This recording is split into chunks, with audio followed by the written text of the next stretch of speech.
macam ni geng, sampai ke hujung dia, sampai dia keluar macam ni.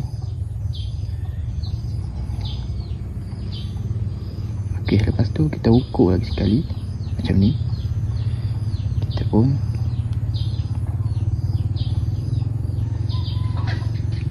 cucuk daripada bawah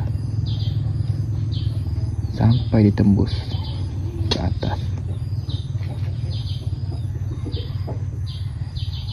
Okey, sekarang SP Brodo kita dah boleh pakai.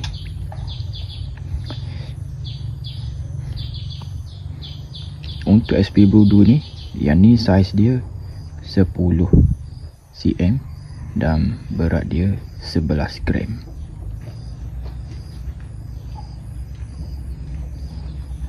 Dia ada 5 pilihan color semua, tapi yang ni aku ambil warna putih lah. Okey geng, kalau korang berminat dengan SP Brodo yang macam aku pegang ni, aku dah sediakan beg kuning dekat bawah.